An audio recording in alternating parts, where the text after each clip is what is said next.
Pessoal, tem essa fala aqui do Fábio Carilli. Vamos comentar sobre isso. Foram os espaços deixados na linha da defesa com o meio de campo? O que te incomodou mais nessa atuação do Vasco? Boa noite. O que mais me incomodou foi a postura do nosso time, né? A gente tem que saber onde nós estamos e respeitar onde nós estamos. Uma postura muito ruim.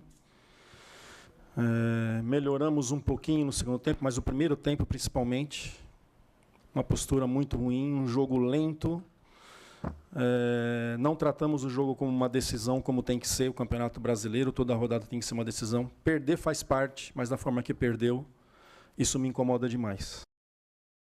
Pronto, era esse trecho aqui, pessoal, que eu queria comentar. Porque é o seguinte, o Vasco, ele não perdeu um jogo porque o jogo foi difícil.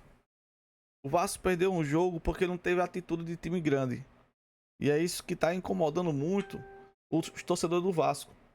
Torcedores do Vasco que é o único time que não está vencendo nenhum campeonato em todo o Brasil. É o time que mais está atrasado em vencer um campeonato importante. Nem sequer um estadual o Vasco vence. Há muito tempo. Né? Você tira aí o Fluminense, campeão da Libertadores, campeão de tudo aí. Você tira Botafogo, campeão também. Você tira o Flamengo, nem se fala. E o Vasco. O Vasco não traz uma alegria, um ano bom para o seu torcedor há muito tempo. Aí você vê jogadores que ganham 1,5 milhão, que é o caso do Paê. Você vê outro jogador que ganha 800, 900 mil, no caso do João Vitor. Você vê contratações uma em cima da outra que não funciona, só gastando dinheiro à toa. Porque você pega o Lucas Freitas, falhou ontem. Você pega o Jean Davi, que entrou no segundo tempo, não fez nada, piorou o ritmo do time, né? Você pega o Nuno e o Garré, não renderam nada ontem, não renderam nada. Aí eu fico me perguntando, será mesmo que o Vasco esse ano tá mais forte que o ano passado? Né? Porque se você tirar o ano passado, antes da lesão do DVD, né? E também antes da lesão do próprio Paulinho, que tava jogando bem. Antes da lesão do Adson, que também tava bem. Eu acredito que aquele time ano passado, quando tava completo, era muito melhor do que o time que tá atual. Mesmo com as contratações, mesmo com os jogadores recuperados, né? O Vasco não tá jogando melhor do que o ano passado naquela época, né? Que foi logo também no começo do ano. Não tava. Não tá.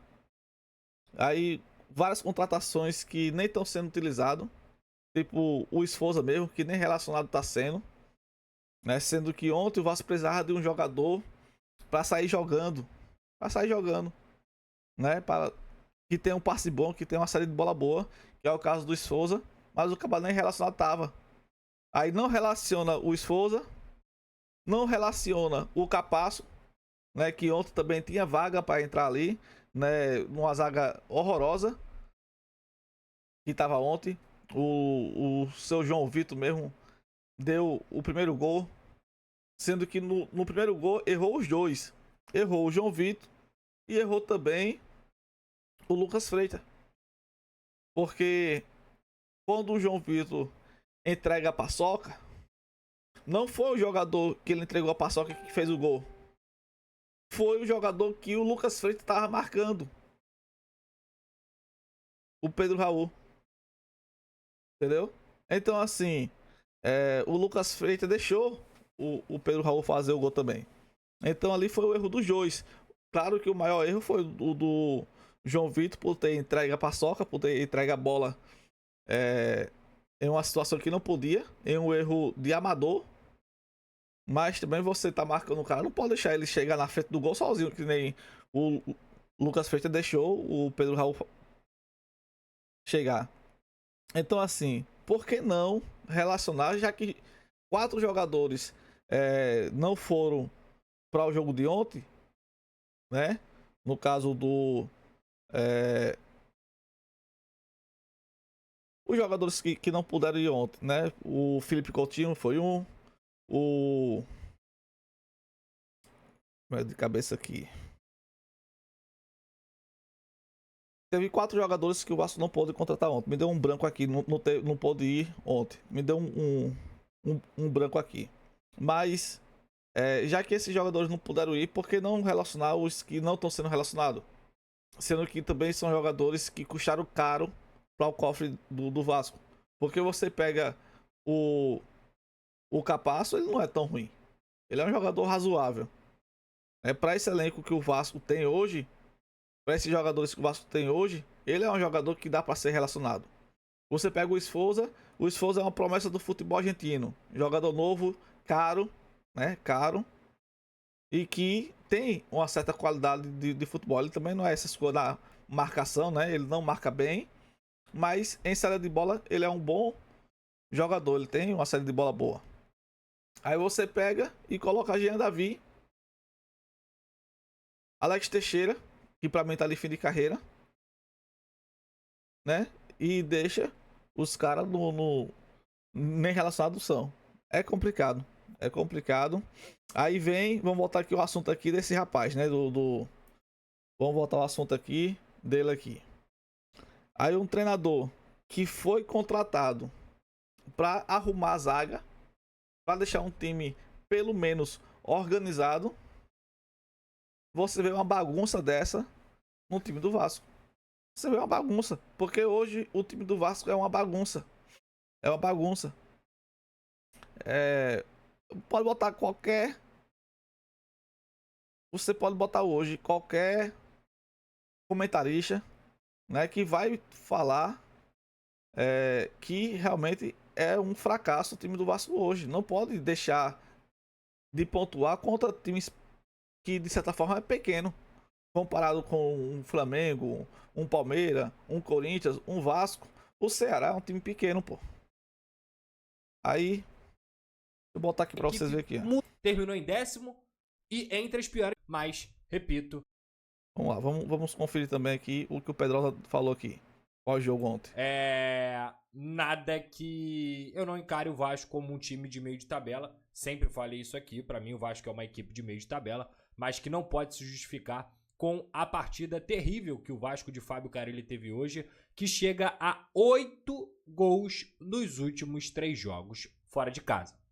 O Carille tomou 3 gols do Melgar, o Carille tomou 3 gols do Corinthians e o Carille tomou 2 gols do Ceará. Ó, diga aí, né? Hoje, já na 4ª rodada, o Vasco já é o time com a pior zaga do Brasileirão. Para um treinador que chegou, conseguiu contratar zagueiros, né? Lucas Freitas, Lucas Oliveira, né? E, no caso, o Maurício Lemos, que tá machucado, é de vidro. Mas, no caso, reformulou a zaga do Vasco. E entregar um resultado desse é ridículo, pô. É ridículo.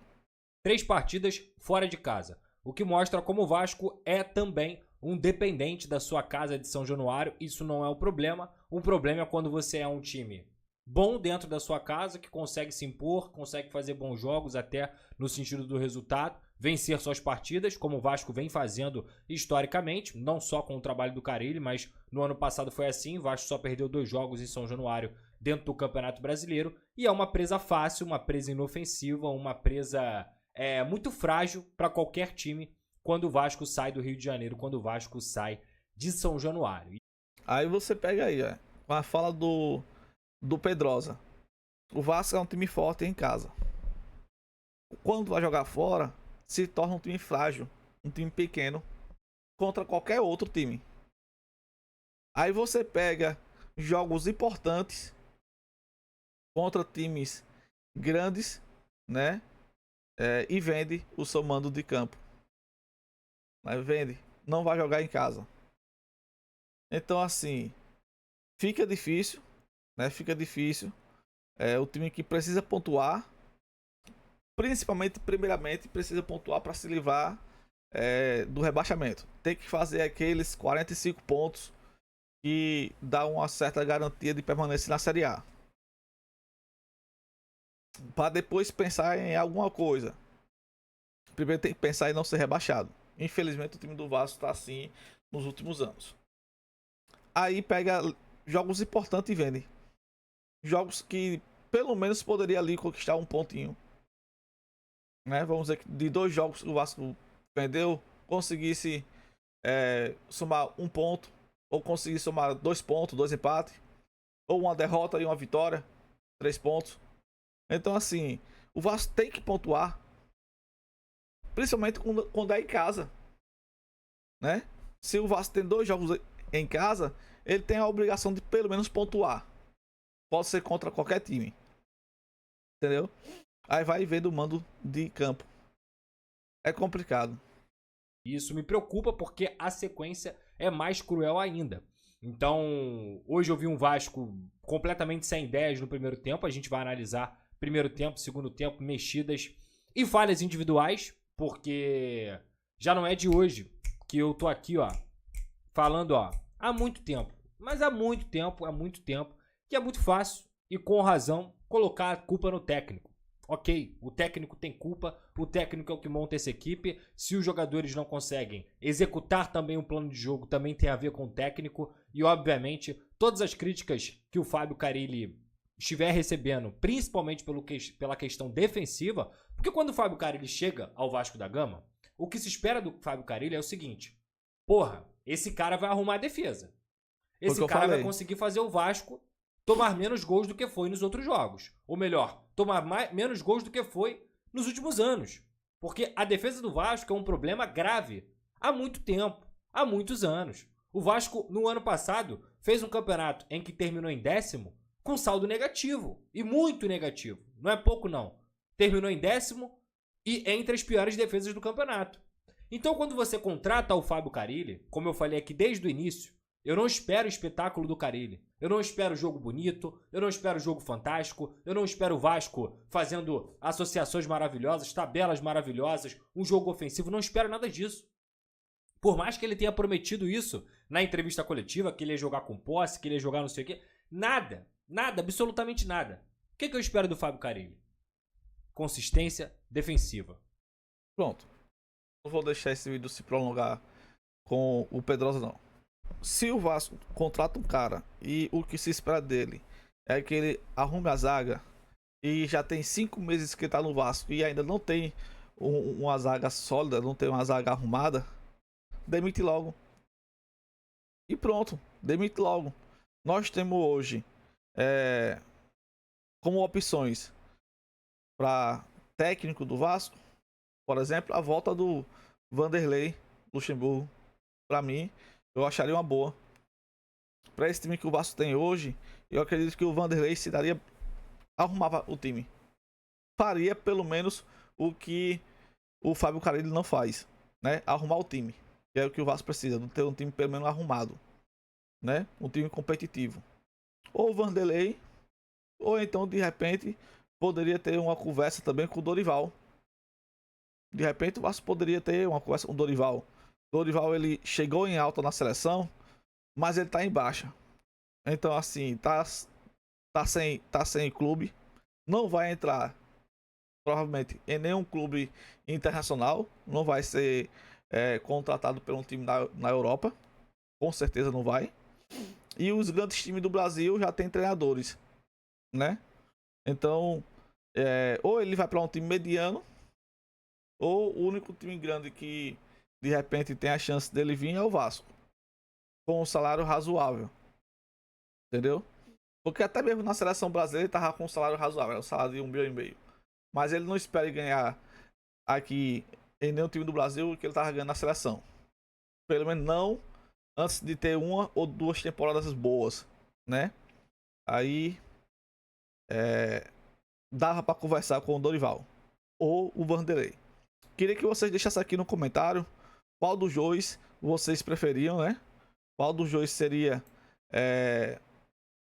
mais aceitável para essa situação do Vasco aqui no Brasileirão, nesse momento. Só que já contratava logo. Já demitia logo esse Fábio Carille. Já viu que não dá, né? Quanto mais tempo perder, pior é pro Vasco, porque vai perdendo pontos importantes. Pode ser eliminado de uma Sul-Americana precocemente. Pode ser eliminado também da Copa do Brasil precocemente. Então, antes que aconteça essas eliminações, já trouxesse logo o treinador. Essa é a minha opinião. Deixa aqui nos comentários se vocês concordam ou não. Se você é novo no canal, se inscreva no canal, ative o sininho, deixa o joinha e até o próximo. Valeu, fui.